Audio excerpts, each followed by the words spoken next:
Bom dia, sétimo ano, tudo bem com vocês? Hoje vamos estudar dízimas periódicas. Então, o que são dízimas periódicas? São decimais periódicos. Então, vamos rever aqui, ó. 0,6 e 1,2 são decimais exatos, tá bom? São números decimais, ok? Ele tem fim. Então, 0,6 tem fim, 1,2 tem fim. Por isso que eu considero um número decimal, porque ele não é inteiro e é exato porque tem fim. Agora, quando eu tenho um número decimal que possui um ou mais algarismos, que se repete infinitamente, eu chamo esse decimal de dízima periódica. Então, perceba aqui que eu tenho 0,666, 1,222. Então, possui um algarismo nesse caso, que se repete infinitamente. Quem é esse algarismo? O algarismo 6. Ó, está se repetindo infinitamente. Qual é o símbolo que eu utilizo para informar que esse número é uma dízima periódica, que ele vai se repetir infinitamente? As reticências. Ok? Aqui eu tenho outro tipo de dízima periódica, eu tenho 1,222. Qual é o número que se repete infinitamente nesse caso? O 2, tá certo? Então, nós temos as dízimas periódicas simples e as dízimas periódicas compostas. As dízimas periódicas simples são aquelas que são dízimas que possuem uma parte inteira e depois da vírgula vem apenas um número que se repete. Vamos entender isso aqui. Então, eu tenho aqui, ó, 0,777. Então, na dízima periódica simples, eu tenho a parte inteira, que eu tenho em qualquer dízima periódica. Quem é a parte inteira? O número que vem antes da vírgula. Então, a parte inteira aqui, nesse caso, que eu estou apontando, é o 0. Nesse segundo exemplo aqui, é o 0. E no terceiro exemplo, o 1. Então, a parte inteira é o número que vem antes da vírgula, ok? Pessoal, vocês não precisam fazer anotação nenhuma, porque tá tudo na apostila que eu fiz para vocês, certo? Inclusive, tudo detalhado, quem é a parte inteira, quem é o número que se repete, tudo isso, tá? E depois da vírgula, vem o número que se repete. Esse número que se repete, gente, eu chamo de período, ou eu posso chamar também de parte periódica, que é a parte que está se repetindo, por isso se repete periodicamente. Então, ó, antes da vírgula, a parte inteira, depois da vírgula, eu já tenho um número que se repete. Então, depois da vírgula, eu tenho aqui, ó, 777.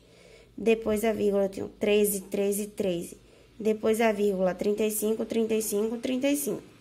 Então, depois da vírgula, nesse caso, já vem o número que se repete. Então, parte inteira, número que se repete, ou período, ou parte periódica, ok? Agora, vamos aprender como é que eu transformo essa dízima periódica em fração. Vamos pegar aqui o primeiro exemplo, aqui, ó. Como é que eu transformo essa dízima periódica em fração? Vamos aprender. Isso tudo também está detalhado na apostila. Então, o que é que eu vou fazer? Para transformar uma dízima periódica em fração, eu tenho que fazer o quê? Numa fração, eu tenho numerador e tenho denominador, certo? Então, eu vou falar primeiro do numerador. Então, no numerador vai vir quem? O número que não se repete e o número que se repete.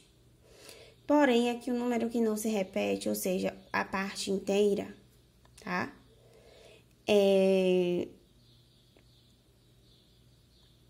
A parte inteira eu também chamo de número que não se repete, né? Porque não tá se repetindo. Então, eu junto o número que não se repete com o número que se repete. Lembrando que nesse caso aqui é 0. Se eu colocar aqui 0 com 7, 0 à esquerda não faz sentido nenhum. Então, quando a parte inteira for 0, eu nem preciso colocar, tá? Então, eu junto o número que não se repete com o número que se repete. Como é zero, eu não preciso colocar. Então, no numerador vem assim, ó. Nesse segundo exemplo, eu vou juntar o número que não se repete com o número que se repete. Como é zero à esquerda, eu não preciso. Já aqui é 1, o número que não se repete com o número que se repete. Eu junto, não é somar, é juntar, tá? Então, eu vou colocar aqui 1 e o 35. Então, eu juntei o número que não se repete com o número que se repete, ok? No numerador é isso. Não coloquei o zero aqui, porque zero à esquerda não se coloca. No denominador, eu vou avaliar apenas os números que estão depois da vírgula. Então, gente, no denominador, eu só olho para os números que vêm depois da vírgula. Então, aqui depois da vírgula, eu tenho 7, 7, 7. Então, eu vou utilizar o número 9 sempre para representar o algarismo que está se repetindo. Então, aqui eu tenho 7, 7, 7. Então, eu vou utilizar apenas um número 9. Porque eu tenho apenas um algarismo se repetindo, que é o algarismo 7. Nesse segundo exemplo aqui, eu utilizei dois números 9. Porque eu tenho dois algarismos se repetindo. Eu tenho o algarismo 1 e o algarismo 3, formando o número 13. 13, 13. Então, esse número que se repete, o 13, ele é formado por dois algarismos. Por isso, eu coloco aqui o 9 e o 9, ok? Nessa terceira fração, nesse terceiro exemplo, eu já resolvi o numerador e o denominador. Qual é o número algarismo que se repete aqui? 35, 35, 35. Esse número que se repete, ele é formado por dois algarismos. Então, eu vou colocar dois números 9. E aqui, como eu fiz a subtração, eu juntei, né? Nesse caso aqui.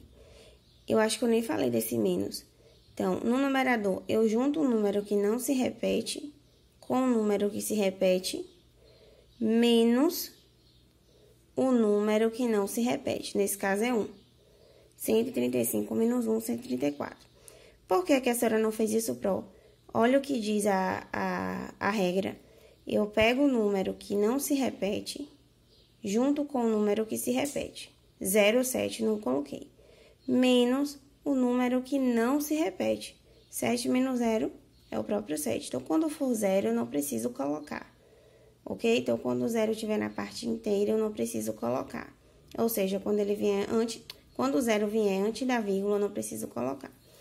Então, aqui eu juntei o número que não se repete com o número que se repete, 135, menos o número que não se repete, que é 1. Subtrair deu 134. E o denominador, vocês viram agora o que eu acabei de fazer. Agora, vamos para a dízima composta. A dízima composta é aquela que possui a parte inteira também.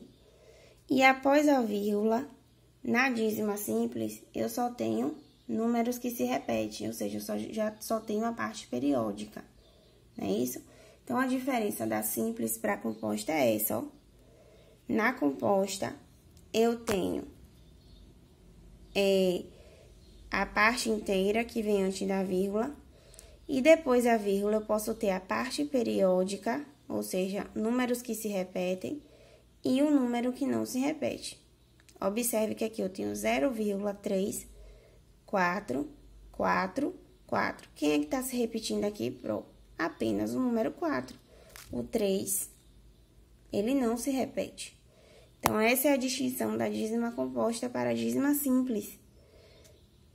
Na composta, após a vírgula, eu não tenho apenas números que se repetem, ou seja, números periódicos. Eu posso ter um número que não se repete, chamado de não periódico, e o número que se repete, chamado de periódico. Então, aqui 0,42, 3, 3, 3.